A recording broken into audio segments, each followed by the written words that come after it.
Good morning दोस्तों। कैसे हो यार सब के सब। तो दोस्तों मैं आपका इंद्र सिंह चौहान और मैं अपने आपके लिए लेके आ चुका हूँ अपने एचटीएमएल का दूसरा पार्ट।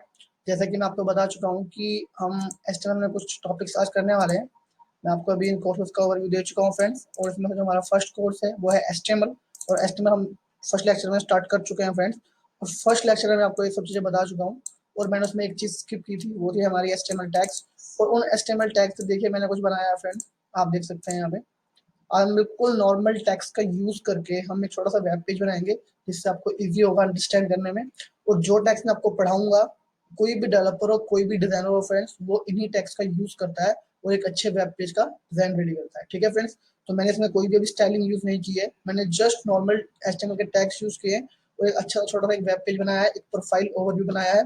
तो मैं चाहूंगा फ्रेंड्स कि आप लोग सभी इन टैग्स का यूज करके एक अच्छा सा वेब पेज बनाओ, ताकि आपके जो टैक्स का जो एक सिलेबस है वो आपको क्लियर हो जाए। ठीक है फ्रेंड्स, तो आप देखते हैं कि आज हम कौन कौन से टैक्स पढ़ने वाले हैं। ठीक है फ्रेंड्स, मैं आपको पहले बता चुका हूँ कि एचटीएमएल स्ट्रक्चर क्या होता है और हम इसका यूज क्यों करते हैं और कैसे करते हैं, और एचटीएमएल क्या होती है फ्रेंड्स, ये मैं आपको पिछले लेक्चर में बता चुका हूँ। ठीक है फ्रेंड्स, तो आज हम पढ़ेंगे एचटीएमएल टैक्स, और एचटीएमएल टैक्स में हम जो जो टैक्स पढ़ने वाले हैं फ्रेंड्स, उनका टैक्स का नाम मैं आपको बताने वाला हूँ। ये वो कुछ टैक्स हैं जो हम आज पढ़ने वाले हैं, और मैं कोशिश करूंगा कि अपने अगले लेक्चर में हम लोग इन टैक्स को पढ़ेंगे।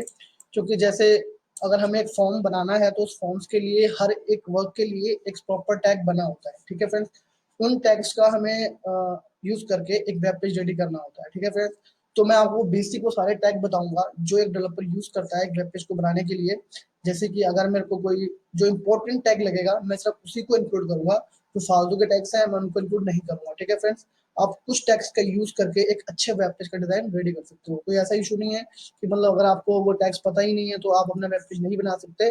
आप इन टैग्स का यूज करके एक अच्छा वेब पेज बना सकते हो। ऐसा नहीं है, टैग्स बहुत सारे हैं, बहुत मतलब आपको बता दूं मैं कि बहुत सारे टैक्स हैं, इतने टैक्स हैं कि हम लोगों को याद भी नहीं कर सकते, क्योंकि अब हर एक चीज के लिए एक अलग से टैक्स बना हुआ है। बट आप इन टैक्स का यूज करके भी बिल्कुल डिट्टो वैसा ही वेब पेज बना सकते हो जो वेब पेज अदर टैक्सेस को यूज करके बनाया जाता है। ठीक है फ्रेंड्स, तो आपको कुछ ज्यादा कुछ पढ़ने की जरूरत नहीं है, सिर्फ आपको इन टैक्स को याद करना है और आपका एचटीएमएल पूरा क्लियर होने वाला है फ्रेंड्स। ठीक है फ्रेंड्स, आप कहीं भी जाओगे आपको वो बहुत कुछ पढ़ा देते हैं जिसमें से आपके माइंड में सिर्फ 10-15% ही रहता है, और 10-15% भी वो होता है जो आपके काम का नहीं होता। ठीक है फ्रेंड्स, तो ये वो है 10% ही है पूरे एचटीएमएल का, बट ये वो है जो आपके माइंड में रहने वाला है और जो आपका वेब पेज को एक रेडी अच्छा आर्किटेक्चर देने वाला है। ठीक है फ्रेंड्स, तो हम स्टार्ट करेंगे अब धीरे धीरे। तो मैं आपको बताने जा रहा हूँ कि डीप टैग क्या होता है। ठीक है फ्रेंड्स, जैसे मैंने आपको बताया था पिछले लेक्चर में कि अपना ये आर्किटेक्चर क्या होता है। तो आपने देखा होगा आर्किटेक्चर क्या होता है। जैसे कोई भी हम वेब पेज बनाते हैं, तो वेब पेज बनाने के साथ साथ हमें कंप्यूटर को बताना पड़ता है कि भाई मैंने ये अपना वेब पेज बनाया है, और उसको बताना पड़ता है कि मैं यहाँ पे ये चीज लिख रहा हूँ और यहाँ पे मैं ये चीज लिख रहा हूँ। ठीक है फ्रेंड्स, तो उसी के रिगार्डिंग हमने अपने जो हमारा डॉक्यूमेंट बनाया है, हमने एचटीएमएल का जो भी मैं डॉक्यूमेंट रेडी किया है, उस डॉक्यूमेंट में हमने लिखा हुआ है कि भाई मैं एचटीएमएल का डॉक्यूमेंट बना रहा हूँ, और उसका जो हेड पार्ट है वो इसके अंदर आएगा, जो उसका बॉडी पार्ट है वो इसके अंदर आएगा। ठीक है फ्रेंड्स, तो मैं आपको बताने जा रहा हूँ कि जो भी जैसे मेरे पास कोई जेएस की फाइल है, कोई भी सीएसएस की फाइल है, या फिर मैंने कोई स्टाइल लगानी है, कोई सीएसएस लगानी है, उसको अच्छे ओवरव्यू देना है, तो मैं जस्ट यहाँ पे हेड पार्ट में उसको लिख सकता हूँ। क्योंकि जो भी चीजें होती हैं, जैसे आप लगा लोगे, जैसे आप चश्मा पहनते हो, है ना, चश्मा पहनते हो, अपने ईयरफोन्स लगाते हो, है ना, और अपने चेहरे पे कुछ मसाज वगैरह कराते हो, तो सब कुछ आपके फेस पे ही होता है, क्योंकि वो आपको सबको दिखाई देती है, वो चीज आपको सबको दिखाई देती है। ठीक है फ्रेंड्स, तो वैसे ही हमारे एचटीएमएल का हेड पार्ट होता है। हेड पार्ट में हम लोग क्या करते हैं, जितनी भी हमारे पास जो भी हमने अपने पेज को दिखानी है, जो भी हमने उस पेज में इंक्लूड करना है, वो हम सब चीजें अपने हेड में इंक्लूड करते हैं। ठीक है फ्रेंड्स, तो मैं आपको बताऊंगा कि हम इसमें क्या क्या चीजें इंक्लूड करेंगे और क्या क्या चीजें नहीं करेंगे, वो सब चीजें हम डिस्कस करेंगे, और थोड़ा वो एडवांस है इसलिए हम उसको आगे आगे बढ़ेंगे। ठीक है फ्रेंड्स, अभी के लिए आप सब इतना समझ लो कि हमने कोई भी स्क्रिप्ट की फाइल है, कोई भी जेएस की फाइल है, कोई भी जेक्वेरी की फाइल है, कोई भी सीएसएस की फाइल है, वो हमने हेड टैग में इंक्लूड करनी है। इंक्लूड कैसे करनी है वो मैं बताऊंगा बाद में, जस्ट अभी नॉलेज के लिए आपको ये याद रखना है। ठीक है फ्रेंड्स, जो हमारा नेक्स्ट पार्ट है वो है हमारा बॉडी। ठीक है फ्रेंड्स, बॉडी को हम ऐसे लिखते होते हैं कि बॉडी लिख दिया और फिर बॉडी को हमने यहाँ पे स्लैश से क्लोज कर दिया। ठीक है फ्रेंड्स, कोई भी एचटीएमएल टैग होता है उसको खोलना और बंद करना बहुत जरूरी होता है फ्रेंड्स। कुछ टैग ऐसे होते हैं जो अपने आप में ही बंद हो जाते हैं और कुछ टैग्स ऐसे होते हैं जो जिनको हम अलग से बंद करते होते हैं। ठीक है फ्रेंड्स, जो बंद होने वाले टैग है, जो सेल्फ क्लोज वाले टैग है फ्रेंड्स, उनके ऊपर मैं लेक्चर बनाने वाला हूँ अभी कुछ दिनों बाद। और जो मतलब अपने अलग टैग से क्लोज होते हैं, जैसे कि देख रहे हो यहाँ पे बॉडी, बॉडी मैंने लिखा और बॉडी अलग से क्लोज हो गया। तो जो ये वाले टैग्स होते हैं और जो सेल्फ क्लोज टैग होते हैं, वो दोनों टैग्स के लिए मैं आपको लेक्चर बना के डालूंगा जिससे आपको पढ़ने में बहुत इजी होगा फ्रेंड्स। ठीक है फ्रेंड्स, तो चलो हम स्टार्ट करते हैं बॉडी वाला टैग। बॉडी के अंदर हमने क्या क्या लिखना है। ठीक है फ्रेंड्स, तो सबसे पहले अगर मैं बॉडी पे आता हूँ तो बॉडी के लिए यार अब मेरी जो बॉडी है इसके अंदर मैं कुछ भी लगा सकता हूँ। सपोज कर लो मैंने टी शर्ट पहननी है, कमीज पहननी है, शर्ट पहननी है ना, कुछ भी पहनना है मैंने अपनी बॉडी के ऊपर, तो वो सब चीजें हम यहाँ पे लिखते होते हैं। जैसे सपोज करो मेरे को अपने वेब पेज में कोई चीज दिखानी है, कोई हेडिंग दिखानी है, कुछ टेक्स्ट लिखना है, तो कोई फोटो लगानी है या फिर कुछ फॉर्म बनाना है, तो वो सब चीजें बॉडी टैग के अंदर आएंगी फ्रेंड्स। ठीक है फ्रेंड्स, हेड टैग में हमारा जितना भी चीजें हमें अपने वेब पेज से जोड़नी है वो सब चीजें हेड टैग में आएंगी। और जो भी चीजें हमें अपने वेब पेज पे दिखानी है, यानी कि जो हमें फ्रंट एंड पे शो करवानी है, वो सभी चीजें आपको बॉडी टैग के अंदर डालनी है। ठीक है फ्रेंड्स, अगर आपने आगे लिखा हुआ है और आप इस पेज को रन करोगे, इट मीन अगर आप इसको ब्राउजर पे रन करोगे तो आपको इसमें से कुछ भी नहीं दिखाई देगा, सिर्फ आपको वो चीजें दिखाई देंगी जो आपने बॉडी के अंदर लिखी हुई है। ठीक है फ्रेंड्स, जो आपने हेड के अंदर लिखी हुई है और जो भी आपने इस एचटीएमएल कोड के अंदर लिखा हुआ है यहाँ पे, वो आपको सब ब्राउजर पर दिखने वाला है। ऐसा नहीं है कि ब्राउजर पर आपको जो आपने लिखा हुआ है ये और ये दिख जाएगा, ऐसा नहीं होगा फ्रेंड्स। सिर्फ आपको वो टेक्स्ट दिखाई देगा जो आपने टेक्स्ट के बीच में जो कंटेंट लिखा हो। ठीक है फ्रेंड्स, अब आप देख रहे होंगे अब मैंने बॉडी टैग लिखा है, बॉडी टैग स्टार्ट किया है, बॉडी टैग बंद किया है। अब यहाँ पे जो भी मैं लिखूंगा मुझे वो ब्राउजर के ऊपर शो होगा। ठीक है फ्रेंड्स, शो होगा, बिल्कुल शो होगा। अगर मैं इस पेज को रन कर रहा हूँ और रन करने के लिए हम क्या करेंगे फ्रेंड्स, जैसे मैंने ये फाइल बना ली है, मैं जैसे एक न्यू फाइल बनाता हूँ आपके लिए ताकि आपको अंडरस्टैंड करने में मुसीबत ना आए। ये मैंने एक नई फाइल बनाई है और मैं इस फाइल को सेव करता हूँ अपने डेस्कटॉप के ऊपर। मेरे पास पहले से ही मैंने एक लोकेशन बनाई हुई है, जैसे कि मैं जाता हूँ अपने सिस्टम पे और मैं डेस्कटॉप पे गया। डेस्कटॉप पे जाने के बाद मैंने एक छोटा सा यहाँ पे फोल्डर बनाया हुआ है एचटीएमएल क्लास का, और मैं एचटीएमएल क्लास के अंदर जाता हूँ और यहाँ मैंने पहले से फाइल बनाई हुई है। तो मैं क्या करता हूँ, इस फाइल को अभी डिलीट कर देता हूँ। डिलीट नहीं करता, मैं नई फाइल बना देता हूँ किसी भी नाम से जिससे आपको समझने में थोड़ा इजी होगा। मैं यहाँ बना देता हूँ अपना बना देता हूँ कुछ भी होम पेज समथिंग। तो फ्रेंड्स जो इसकी एक्सटेंशन होगी वो होगी डॉट एचटीएमएल, क्योंकि फ्रेंड्स ये हमारा एचटीएमएल का डॉक्यूमेंट है, इसलिए हम इसकी जो एक्सटेंशन रखेंगे वो डॉट एचटीएमएल रखेंगे। जैसे आप कोई भी इमेज देखते हो है ना, कोई भी इमेज देखते हो वो इमेज का एक पीछे एक्सटेंशन होता है। एक्सटेंशन मतलब हमें पता लग जाता है कि ये डॉक्यूमेंट किस टाइप का है। अगर मैंने उसके पीछे डॉट पीएनजी लगा दिया है तो वो डॉक्यूमेंट पीएनजी टाइप का है, मतलब वो एक इमेज है। और जेपीजी लगा दिया तो वो एक जेपीजी टाइप की इमेज है ना। और मैं उसके बाद जी आई एफ लगा दिया तो वो जिफ टाइप की इमेज है। ठीक है फ्रेंड्स, वैसे ही हमारे डॉक्यूमेंट्स होते हैं। जैसे कि मैंने यहाँ पे लिख दिया कि ये होम पेज डॉट एचटीएमएल, तो ये एचटीएमएल टाइप का डॉक्यूमेंट हो गया। अगर मैंने यहाँ पर डॉट पीएचपी कर दिया तो ये पीएचपी टाइप का डॉक्यूमेंट हो गया।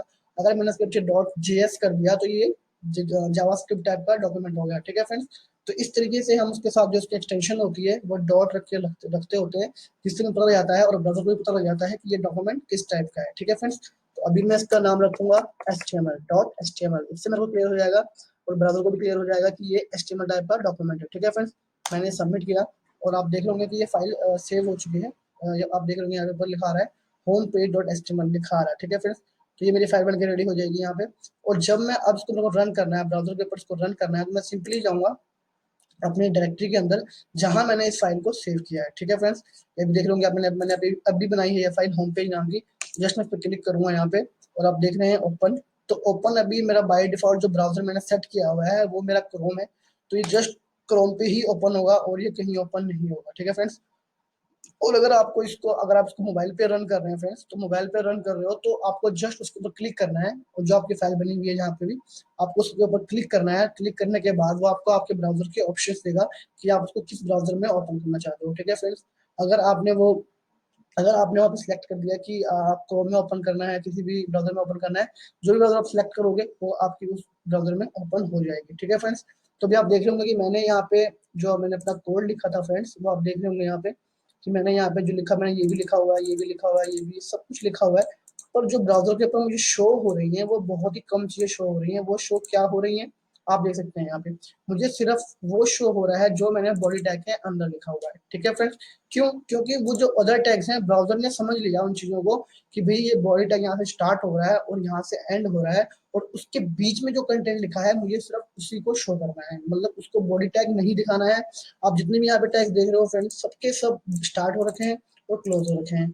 टाइटल टैग भी स्टार्ट हो रखा है और क्लोज हो रखा है, मतलब इससे ब्राउजर को अंडरस्टैंडिंग हो रही है कि भाई जो इसने इस टैग्स के बीच में लिखा है मुझे सिर्फ वही शो करना है, इन टैग्स को मुझे शो नहीं करना है। ठीक है फ्रेंड्स, तो ऐसे ही हमारे एचटीएमएल में और भी बहुत सारे टैग्स हैं जिन टैग्स को हम यूज करते हैं और उनके बीच में अपना कंटेंट लिखते हैं जो हमें लिखना होता है। ठीक है फ्रेंड्स, उन कंटेंट को लिखने के बाद हमें सिर्फ वही कंटेंट शो होता है जो कंटेंट हमने लिखा होता है, हमें टैग्स बिल्कुल भी ब्राउजर के ऊपर शो नहीं होते हैं। ठीक है फ्रेंड्स, तो मैं आपको पढ़ाने वाला था कि हमारा फर्स्ट टैग जो था वो था डिव टैग।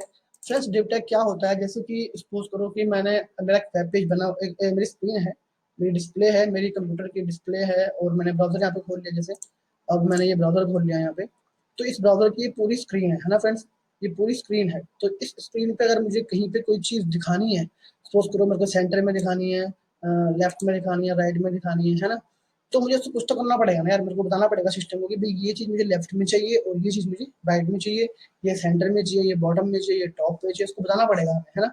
तो बताने के लिए हम लोग क्या करते हैं फ्रेंड्स, बताने के लिए हम करते होते हैं कि अपने टैग्स का यूज करते हैं, है ना। अब जो डिव टैग होता है फ्रेंड्स, वो क्या करता है कि हमारी जो पूरी डिस्प्ले होती है उसको छोटे छोटे पार्ट में डिवाइड कर देता है। ठीक है फ्रेंड्स, जैसे मैंने यहाँ पे अगर मैंने यहाँ पे कोई डिव टैग लगा दिया तो वो क्या करेगा, इस छोटे से पार्ट को ऑक्यूपाई कर लेगा, मतलब उसको एक जो उसकी जगह है उसको वो घेर लेगा, उसको बोल देगा कि भाई ये जगह मैंने कवर कर ली है। ठीक है फ्रेंड्स, जैसे मैंने कोई भी यहाँ पे डिव टैग लिख दिया तो उस डिव टैग को लिखने से क्या होगा, पूरे वेब पेज पूरे स्क्रीन के ऊपर वो उतने पार्ट को ऑक्यूपाई कर लेगा। ठीक है फ्रेंड्स, जैसे मैंने अभी लिखता हूँ, मैं यहाँ पे मैंने यहाँ पे बॉडी टैग लिखा हुआ है, मैं जस्ट यहाँ पे डिव टैग लिखता हूँ। ठीक है फ्रेंड्स, मैं डिव टैग लिखा, पहले डिव टैग लिखा, डिव टैग को क्लोज कर दिया। ठीक है फ्रेंड्स, इससे क्या होगा कि ब्राउजर को पता लग जाएगा कि बंदे ने डिव टैग लिखा है और डिव टैग को क्लोज कर दिया है, देन इसके बीच में जो कंटेंट होगा मुझे सिर्फ वही शो करना है। ठीक है फ्रेंड्स, तो यहाँ पर लिख देता हूँ कि हेलो हाउ आर यू। ठीक है फ्रेंड्स, तो अब देखते हैं कि ये हमें शो होता है कि नहीं होता है। मैंने सेव किया, मैं गया ब्राउजर के ऊपर, आप देख रहे हैं यहाँ पे, ये देखिए लिखा हुआ आ गया यहाँ पे। क्या मुझे कहीं यहाँ पे कोई डिव टैग शो हो रहा है या कोई बॉडी टैग शो हो रहा है या फिर कोई एचटीएमएल या फिर कोई हेड टैग या फिर जहाँ पे मैंने एचटीएमएल क्लोज करी है वो मुझे कहीं शो हो रहा है? नो फ्रेंड, क्योंकि वो ब्राउजर अंडरस्टैंड कर चुका है, उसको पता लग चुका है कि जो चीज मैंने डिव टैग के अंदर कंटेंट लिखा है मुझे सिर्फ उसी को शो करना है। ठीक है फ्रेंड्स, तो आप देख सकते हैं यहाँ पे मैंने जस्ट डिव टैग के अंदर ये कंटेंट लिखा तो मुझे ये कंटेंट शो हो गया। ठीक है फ्रेंड्स, तो डिव टैग क्या करता है फ्रेंड्स, कोई भी हमारी स्क्रीन होती है उस स्क्रीन को छोटे छोटे पार्ट में डिवाइड कर देता है और उनके बीच में जो हम कंटेंट लिखते हैं वो हमें वो शो कर देता है।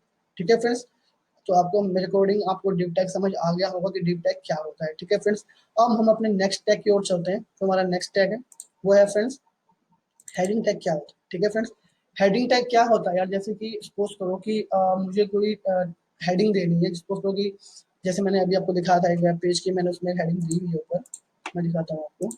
जैसे आप देख रहे होंगे मैंने हेडिंग दी है ना, कि भाई ये एक यूजर प्रोफाइल कार्ड है, एक यूजर की प्रोफाइल है, इसके नीचे यूजर के बारे में बताया हुआ है। ठीक है फ्रेंड्स, उसको हम हेडिंग बोलते होते हैं, है ना। जैसे कोई भी मैंने कोई ब्लॉग लिखना है, मैंने कोई टाइटल देना है, कुछ भी लिखना है, तो मैं यहाँ पे जस्ट उसका टाइटल लिखूंगा, यानी कि उसको हेडिंग दूंगा कि ये वो चीज है, देन नीचे से मैं उसका काम स्टार्ट कर दूंगा। ठीक है फ्रेंड्स, तो वैसे ही हमारी हेडिंग्स होती हैं, हेडिंग्स हम लिखते होते हैं। जैसे आज मैं आपको बताया कि डिवाइड करने के लिए हम लोग डिव टैग का यूज करते होते हैं, तो वैसी हेडिंग लिखने के लिए हम लोग H1 टैग यूज करते होते हैं। ठीक है फ्रेंड्स, H1 का मतलब क्या होता है कि हेडिंग का फर्स्ट लेवल है, हेडिंग का फर्स्ट लेवल है H1।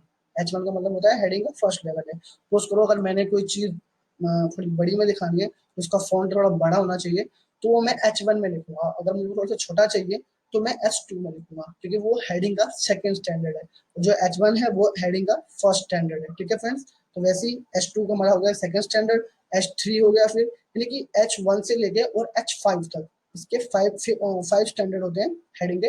अगर आपको मैं दिखाना चाहूंगा यहाँ पे, अगर मैं यहाँ पे लिख देता हूँ अपना H1 लिखता हूँ पहले मैं यहाँ पे, आप कुछ लोग H1 लिखा, यस आई एम गुड। ठीक है फ्रेंड्स, आप देख रहे हो यहाँ पे मैंने लिख दिया यहाँ पे कि यस आई एम गुड, पहले मैंने क्वेश्चन किया था और अब मैंने यहाँ पे लिख दिया कि यस आई एम गुड। जब मैं इसको यहाँ पे लिख रहा हूँ H1 में, देन अगर मैं यहाँ पे इसको आप देख सकते, आप मैं आपको दिखाने वाला हूँ कि किस तरीके से H1 और H2 और H3 और H4 H5 में डिफरेंस होता है। ठीक है फ्रेंड्स, अभी आपको क्लियर होने वाला है।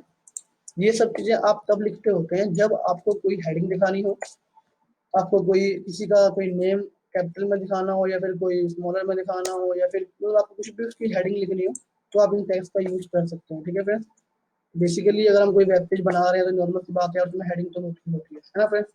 जस्ट मैं उसको रन करने वाला हूँ अभी, तो क्लियर हो जाएगा कि इसका मतलब क्या है।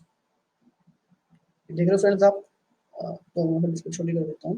ओके, अब आपको क्लियर हो रहा होगा कि इसका मीनिंग क्या है। ठीक है फ्रेंड्स, मैंने पहले ऊपर लिखा कि हेलो हाउ आर यू, ये मैंने डिव टैग के अंदर लिखा हुआ है।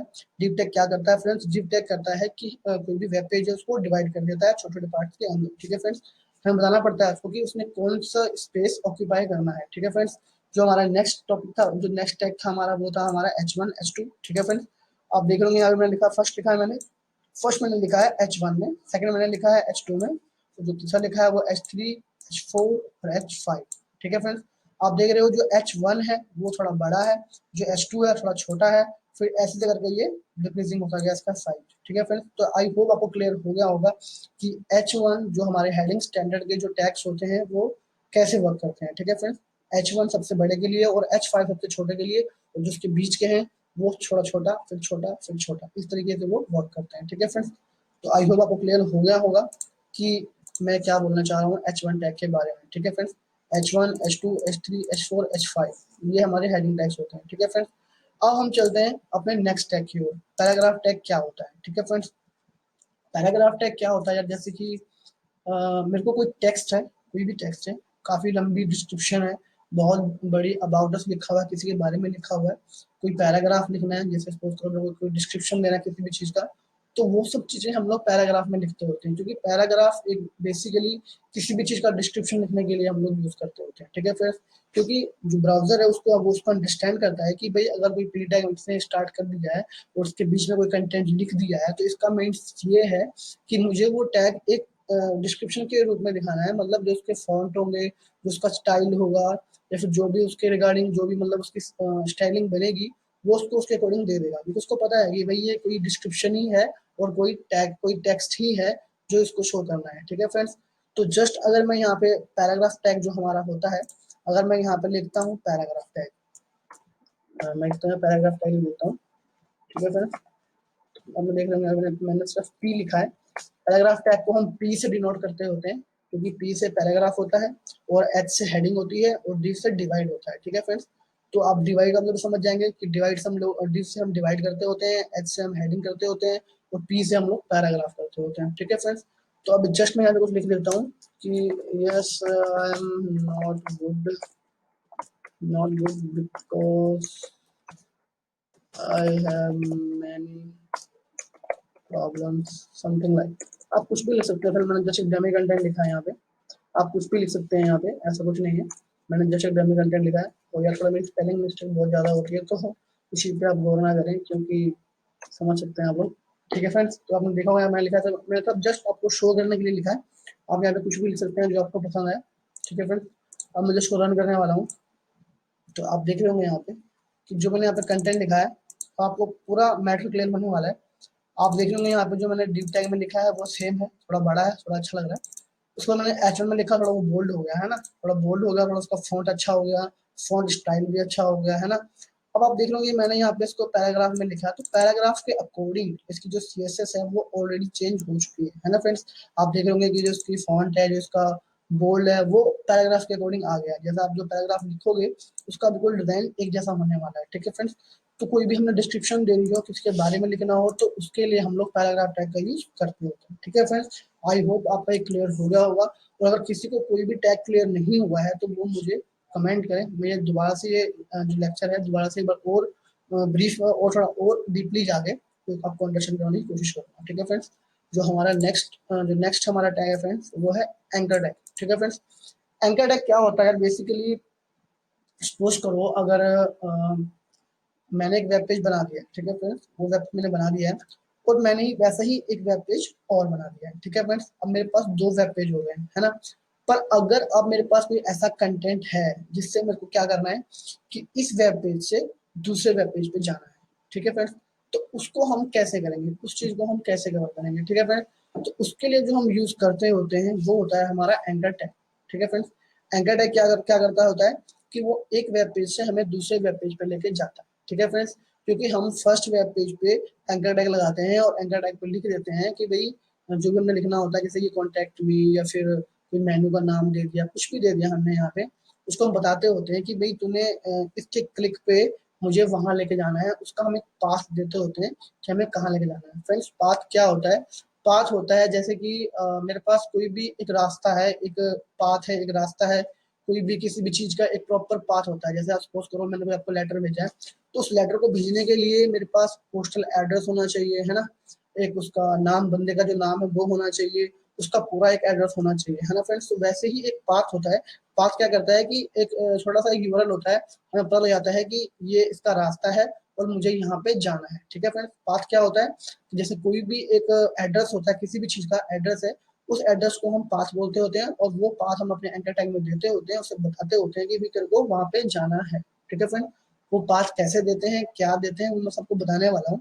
जस्ट आपको अभी इतना जानना है कि पाथ क्या होता है। ठीक है फ्रेंड्स, पाथ क्या होता है? एक एड्रेस होता है, किसी भी वेब पेज का हो सकता है, किसी भी बटन का हो सकता है, किसी भी डिव का हो सकता है, किसी भी चीज का एड्रेस हो सकता है। ठीक है फ्रेंड्स, तो हम पाथ हम देते होते हैं ताकि हमें वहां तक पहुंच सके, हम उस पाथ से वहां तक पहुंच सके। ठीक है फ्रेंड्स, तो जस्ट अभी मैं आपको बताने वाला हूँ कि एंकर टैग का यूज हम कैसे करते हैं। ठीक है फ्रेंड्स, तो आप देख रहे यहाँ पे अभी तक हम लोग डिव टैग पढ़ चुके हैं, h1 टैग पढ़ चुके हैं, पैराग्राफ टैग पढ़ चुके हैं। अब हम जिस टैग के ऊपर और बढ़ रहे हैं, ये टैग बहुत ही इंपॉर्टेंट होता है फ्रेंड्स, क्योंकि लगभग यार इसका यूज हम काफी जगह करते होते हैं। ठीक है फ्रेंड्स, तो मैं यहाँ पे एंकर टैग लिखने वाला हूँ। एंकर टैग को हम लिखते होते हैं ए से। ठीक है फ्रेंड्स, अब आप देख रहे होंगे यहाँ पे मैंने यहाँ पे ए लिखा और हरीफ लिखा है और एंकर टैग को क्लोज कर दिया। ए से एंकर टैग होता है, पी से पैराग्राफ टैग होता है, H5 से सॉरी एच से हेडिंग टैग होता है, डी से डिवाइड, जो भी हम डिवाइड करते होते हैं वो टैग होता है। ठीक है फ्रेंड्स, तो एंकर टैग क्या होता है फ्रेंड्स? जो हम किसी वेब पेज को दूसरे वेब पेज से कनेक्ट करता है उसको हम एंकर टैग बोलते हैं। ठीक है फ्रेंड्स, क्लियर हो गया आपको? तो अब मैंने आपको एक चीज छोटी सी जो मैंने आपको लिखी थी, अगर मैंने इसमें लिखी हो, अगर मुझे देख लेता हूँ। यस, मैंने यहाँ पे लिखा हुआ है बी में हमारा था एस्टिमल टैग्स एट्रीब्यूट। ये एस्टिमल टैग्स के एट्रीब्यूट क्या होते हैं? ठीक है फ्रेंड्स, तो अगर मैं आपको बताना चाहूँ कि एट्रीब्यूट क्या होते हैं, तो आपने देखा होगा यहाँ पे मैंने यहाँ पे ये लिखा हरीफ और ये इसके बीच में हम देने वाले हैं। ठीक है फ्रेंड्स, एट्रीब्यूट क्या होते हैं? किसी भी टैग के अपने कुछ कंपोनेंट होते हैं, कंपोनेंट में उसके कुछ पार्ट होते हैं, है ना। अब मेरी बॉडी तो है, बॉडी मेरी है, सर भी मेरा है, बट इस पे कुछ पार्ट्स लगे हुए हैं ना, जैसे कान लगा हुआ है, नाक लगी हुई है ना, मुंह लगा हुआ है, आंखें लगी हुई है, माथा लगा हुआ है ना। तो वैसे ही हर एक टैग के अंदर उसके कुछ पार्ट ऐड हो रखे होते हैं। जैसे अब जो एंगल टैग है उसका बहुत इंपॉर्टेंट पार्ट है, क्या है? हरीफ टैग है। ठीक है फ्रेंड्स, हरीफ टैग क्या होता है? हर्फ टैग जो हम बोल देते हैं कि हर्फ टैग एक एट्रीब्यूट है, एक एट्रीब्यूट है एचटीएमएल टैग का। ये बेसिकली हम लोग इसको एंकर टैग के अंदर ही यूज करते होते हैं। ठीक है फ्रेंड्स, क्यों यूज करते होते हैं? क्योंकि ये इसके लिए इंपॉर्टेंट है, इसके विदाउट ये कहीं और नहीं जा सकते। ठीक है फ्रेंड्स, क्योंकि यहीं पे हमें पाथ डिफाइन करना होता है कि इसको कहाँ पे जाना है। ठीक है फ्रेंड्स, तो जस्ट आपको दिखाने वाला हूँ कि हम लोग पाथ कैसे देते हैं। ठीक है फ्रेंड्स, सबसे पहली बात पाथ के अंदर क्या होती है, जो मैं अपने आपको लिख देता हूँ पहले, आपको लिख हो जाएगा, इसमें यहाँ पे करूँ कॉन्टैक्टर्स, कॉन्टैक्टर्स। ठीक है फ्रेंड, मैं यहाँ लिख दिया कॉन्टैक्टर्स। अब जो ब्राउजर उसको पता लग जाएगा कि यहाँ से टैग क्लोज हो रहा है और यहाँ से टैग स्टार्ट हो रहा है, इसके बीच में जो कंटेंट लिखा है मुझे वो शो करना है। ठीक है फ्रेंड्स, तो ब्राउजर को क्या शो करवाएगा? कॉन्टैक्टर्स शो करवाएगा, बट इसके नीचे एक अंडरलाइन बन के आएगी क्योंकि एक ये लिंक है, एक लिंक है, और उस लिंक पे हम जब क्लिक करेंगे तो जो हम यहाँ पे पाथ देंगे ये उस पाथ पे पहुंच जाएगा। ठीक है फ्रेंड्स, पाथ हम कैसे देते होते हैं फ्रेंड्स? क्या होता है, सपोज करो मैंने ये डॉक्यूमेंट बनाया है, जो मैंने डॉक्यूमेंट बनाया है अभी, इस डॉक्यूमेंट को मैंने सेम डायरेक्टरी पे सेव किया हुआ है। ठीक है फ्रेंड्स, जैसे सपोज करो जो यहाँ पे मैंने होम पेज सेव किया है, जैसे सपोज करो दिखाता हूँ आपको, यहाँ पे आप देख रहे हो फ्रेंड्स, मैंने यहाँ पे 2 पेज सेव किए हुए हैं, होम पेज सेव किया हुआ है, टेस्ट सेव किया हुआ है, HTML structure dot HTML save किया हुआ है, और क्लास फर्स्ट एचटीएमएल की फाइल सेव की हुई है। ठीक है फ्रेंड्स, ये दोनों फाइलें एक ही जगह पड़ी हुई है। ठीक है फ्रेंड्स, दोनों कहाँ पड़ी हुई है? This PC desktop HTML classes, और एचटीएमएल क्लास के फोल्डर के अंदर क्लास फर्स्ट एचटीएमएल और होम पेज डॉट एचटीएमएल पड़ी हुई है। ठीक है फ्रेंड्स, तो अब अगर हमें दोनों का पाथ देना है ना फ्रेंड्स, क्योंकि हमें पाथ देना पड़ेगा क्योंकि हमें इसको दूसरे वेब पेज पे लेके जाना है। ठीक है फ्रेंड्स, तो मैं क्या करता हूँ, मैं इस फाइल का नाम कॉपी कर लेता हूँ, जो भी इस फाइल का नाम है मैंने यहाँ पे इसको कॉपी कर लिया, और मैं जस्ट जाता हूँ अपने एचटीएमएल डॉक्यूमेंट के अंदर और मैंने यहाँ पे हर टैग के अंदर जो मेरा एट्रीब्यूट मैंने लिखा है अभी, इसके अंदर मैं इसको पेस्ट कर देता हूँ और इसको एक्सटेंशन लगा देता हूँ .html। वो जो डॉक्यूमेंट है वो .html का ही है, ठीक है फ्रेंड्स। HTML हमारी एक्सटेंशन कॉपी नहीं हुई, इसलिए मैंने यहाँ पे खुद से लिख दी है, ठीक है फ्रेंड्स। तो अब आप देख रहे होंगे कि ये पूरी फाइल का नाम बन चुका है क्लास फर्स्ट html.html, ठीक है फ्रेंड्स, ये फाइल का नाम बन चुका है। अब मैं इसको सेव करता हूँ, मैंने इसको सेव कर दिया यहाँ पे। मैंने जस्ट यहाँ पे फाइल का नाम दे दिया। क्यों मैंने यहाँ फाइल का नाम क्यों दिया? क्योंकि दोनों फाइलें सेम लोकेशन पे पड़ी हुई हैं और कहीं नहीं पड़ी हुई है, ठीक है फ्रेंड्स। अगर ये फाइल जो पड़ी हुई है, अगर ये फाइल पड़ी हुई है, अगर ये फाइल पड़ी हुई है, अगर ये डेस्कटॉप पे पड़ी होती, अगर ये फाइल डेस्कटॉप पे पड़ी होती तो उसका पाथ हम कैसे देते ये मैं आपको बताऊंगा अपने अगले लेक्चर में। थोड़ा डीप है तो आपको समझना थोड़ा मुश्किल हो सकती है, इसलिए मैं इसमें क्लियर नहीं करूंगा, क्योंकि जो भी आपका फ्लो चल रहा है वो फ्लो को हम बना के रखेंगे, ठीक है फ्रेंड्स। आपने सब अभी इतना समझना है, मैंने यहाँ पे जस्ट हमने फाइल का नाम दिया, जो फाइलें सेम लोकेशन पे पड़ी होंगी उसका जस्ट मैंने यहाँ पे पाथ दिया, और पाथ देने से क्या होगा फ्रेंड्स कि वो उसको पता लग जाएगा कि भाई मेरे को इस क्लिक पे इस पाथ पे लेके जाना है, ठीक है फ्रेंड्स। मैं इसको जस्ट शेयर करता हूँ और सेव करने के बाद मैं इसको दोबारा रन करता हूँ, तो आप देखेंगे यहाँ पे, यस आप देख रहे होंगे यहाँ पे कि एक कॉन्टैक्ट अस का लिंक बन के आ चुका है। अगर मैं इस पर लेके जाता हूँ तो आप देख रहे होंगे बिल्कुल नीचे नीचे एक पाथ बना हुआ आ रहा है, ये कि इसको इस पाथ पे इसको क्लिक पे लेके जाएगा, ठीक है फ्रेंड्स। तो हमने हमने फर्स्ट पढ़ा यहाँ पे डिव टैग क्या होता है, फिर हमने पढ़ी हेडिंग्स क्या होती हैं, फिर हमने पढ़ा पैराग्राफ टैग क्या होता है, और अब हम पढ़ रहे हैं कि एंकर टैग क्या होता है। तो एंकर टैग का मैं आपको पहले बता चुका हूँ कि एंकर टैग क्या करता है, किसी एक वेब पेज को दूसरे वेब पेज से कनेक्ट करता है, ठीक है फ्रेंड्स। तो अगर मैं इस पे क्लिक करता हूँ, आप देख रहे होंगे इसमें एक डार्क सी लाइन बन के आ चुकी है, अंडरलाइन हो चुका है और इसका कलर ब्लू हो चुका है, ठीक है फ्रेंड्स। तो इसकी हम डिजाइनिंग कैसे करते हैं, इसको थोड़ा और अच्छा कैसे बनाते हैं, उसको हम करेंगे अपने जो हमारा नेक्स्ट कोर्स है CSS, उसमें हम करेंगे कि हमने स्टाइलिंग कैसे कैसे देनी है, ठीक है फ्रेंड्स। तो जस्ट अगर आप इस पे क्लिक करते हो, मैंने इस पे क्लिक किया तो आप देख रहे होंगे मैं यहाँ पे चला गया, मैं दूसरे वेब पेज पे जा चुका हूँ, ठीक है फ्रेंड्स। आप देख रहे हो ना, मैं एकदम अब जो मेरा पेज है वो मैं चेंज कर चुका हूँ, ठीक है फ्रेंड्स। अब ऐसे में इस पेज पे तो आ गया, अब मुझे दोबारा उस पेज पे जाना है, तो जो मैंने यहाँ बटन लगाया हुआ है कॉन्टेक्ट अस का, आप यहाँ पे उस पेज का लिंक दे सकते हो, यहाँ पे आप उस फाइल का नाम दे सकते हो, देन आप क्लिक पे दोबारा वहीं पहुंच जाओगे, ठीक है फ्रेंड्स। तो अभी मैंने ऐसा नहीं किया है, तो जस्ट मैं यहाँ से नॉर्मली बैक करने वाला हूँ ताकि मुझे अभी इस पेज की लोड है, ठीक है फ्रेंड्स। अभी मुझे इस पेज पे ही काम करना है, ठीक है। तो मैं इस पेज पे ही काम करने वाला हूँ। तो आपने यहाँ पे देखा होगा मैंने यहाँ पे जस्ट ये लिखा, इमेज टैग लिखा, सॉरी अपना ये एंकर टैग लिखा, उसके क्लिक पे मैं दूसरे पेज पे चला गया, ठीक है फ्रेंड्स। अब जो हमारा नेक्स्ट टैग है, आई होप आपको एंकर टैग क्लियर हो गया हो कि हम एंकर टैग से क्या करते होते हैं, ठीक है फ्रेंड्स। अब हम नेक्स्ट टैग पे आते हैं, जो हमारा नेक्स्ट टैग है वो है हमारा जो फिफ्थ टैग है वो है हमारा mg टैग। mg टैग क्या होता है फ्रेंड्स, आपको हर टैग के नाम से ही क्लियर हो जाएगा कि वो टैग किस लिए यूज कर रहे हैं हम लोग, ठीक है फ्रेंड्स। कि बहुत बड़ी डिस्क्रिप्शन याद करने की जरूरत नहीं है आपको, कोई बहुत बड़ी इसकी मतलब थ्योरी पढ़ने की लोड आपको नहीं है, जस्ट आपको इसके नेम से ही याद हो जाएगा कि इसका नेम क्या है। जैसे कि मैंने इसका नाम रखा है IMG टैग। IMG टैग का मतलब क्या हुआ फ्रेंड्स, IMG मतलब इमेज लगाने वाला टैग है, नॉर्मल सी बात है यार। डिव टैग है मतलब डिवाइड करने वाला है, हेडिंग टैग है मतलब हेडिंग देने वाला है, पैराग्राफ टैग है मतलब पैराग्राफ लिखने वाला है, एंकर टैग है मतलब दोनों पेज को कनेक्ट करने वाला है ना। वैसे इमेज टैग है, इमेज टैग क्या करता होता है कि कोई भी इमेज को अगर हमें अपने वेब पेज में लगाना है तो हम लोग IMG टैग का यूज करते होते हैं, ठीक है फ्रेंड्स। तो जस्ट अभी मैं आपको उसका यूज करके बताने वाला हूँ कि हम उसका यूज कैसे करते हैं, ठीक है फ्रेंड्स। अभी आप देखोगे यहाँ पे मैंने लिखा हुआ है यहाँ पे, और जस्ट मैं यहाँ पे लिख देता हूँ, यहाँ पे मैं जाता हूँ और मैंने एक और डिव ले लिया यहाँ पे, मैं यहाँ पे डिव ले लेता हूँ, डी मैंने ले लिया यहाँ पे, और इसके अंदर मैं लगा देता हूँ अपना IMG टैग, ठीक है फ्रेंड्स। अब मैंने यहाँ पे ये टैग लगा दिया, आप अभी आपको मैं एक चीज बताने वाला हूँ, क्योंकि जैसे आपने देखा होगा यहाँ पे कि डिव टैग लिखा मैंने, डिव टैग मैंने यहाँ पे क्लोज कर दिया, बट जो IMG टैग होता है वो क्लोज नहीं होता एक्स्ट्रा से। ऐसा नहीं होता कि मैं इसको ऐसे लिखूं यहाँ पे, कि मैंने यहाँ पे लिखूं इसको कि ऐसे करके और IMG, ऐसा नहीं होता कि हम इसको अलग से क्लोज करें, नहीं, क्योंकि ये सेल्फ कंटेंट क्लोज टैग है, इसको मतलब हमें क्लोज करने की जरूरत नहीं है। मैं आपको बता चुका हूँ पहले भी कि जो ये टैग्स हैं जो सेल्फ क्लोज होते हैं और जो सेल्फ क्लोज नहीं होते हैं, उनके ऊपर मैं एक लेक्चर डालने वाला हूँ जिससे आपको क्लियर हो जाएगा कि कौन कौन से टैग सेल्फ क्लोज होते हैं और कौन कौन से सेल्फ क्लोज नहीं होते हैं, ठीक है फ्रेंड्स। इसको हम जो क्लोज करते होते हैं वो ऐसे करते होते हैं, ठीक है फ्रेंड्स। जस्ट मैंने स्लैश लगा दिया और ये टैग क्लोज हो चुका है, इसके अलावा हमें कुछ करने की और जरूरत नहीं है, ठीक है फ्रेंड्स। अभी आपको दिखाने वाला हूँ यहाँ पे कि आप इमेज टैग कैसे लगाते होते हैं। मैंने आपको भी बताया, जैसे हमने यहाँ पे लिखा था हर्फ टैग, हर्फ क्या होता है, इसका एट्रीब्यूट होता है, एट्रीब्यूट होता है, एट्रीब्यूट का मीन्स उसको पता लग जाता है कि भाई अगर किसी ने हर्फ एट्रीब्यूट लिख दिया है टैग के अंदर, तो मीन्स ये है कि उसमें वो पाथ देगा और उसके क्लिक पे मुझे उसको उस पाथ पर लेके जाना है। ठीक है फ्रेंड्स, तो वैसे ही IMG टैग के अंदर एक SRC एट्रीब्यूट होता है। SRC मतलब क्या होता है यार? सोर्स। सोर्स क्या है? जहां से हमने जो इमेज हमने लगानी है उस इमेज का सोर्स क्या है, उस इमेज का पाथ क्या है, उस इमेज का रास्ता क्या है, उस इमेज का एड्रेस क्या है। ठीक है फ्रेंड्स, तो हम जस्ट यहाँ पे क्या करेंगे, उस इमेज का पाथ देंगे जिस जो इमेज हमें यहाँ पे लगानी है। ठीक है फ्रेंड्स, पाथ देने के बाद क्या होगा कि उसको पता लग जाएगा कि भाई मुझे ये इमेज यहाँ से उठानी है ना। अभी मेरे कोई पीसी के अंदर कोई इमेज पड़ी हुई है और मैं उस इमेज का यहाँ पे पाथ दूंगा, देन वो इमेज मुझे यहाँ पे शो हो जाएगी। ठीक है फ्रेंड्स, तो जस्ट अभी हम एक इमेज लगाते हैं तो आपको और क्लियर हो जाएगा कि हम कैसे इमेज लगाते हैं। ठीक है फ्रेंड्स, तो मैं जस्ट यहाँ पे जा रहा हूँ, मैं अभी उसी लोकेशन में हूँ जिस लोकेशन में मैंने अपने वेब पेज शेयर किया हुआ है। तो मैं आपको कोई मतलब बहुत तगड़ा पाथ नहीं देने वाला हूँ, मैंने इमेज भी वहीं रखी हुई है।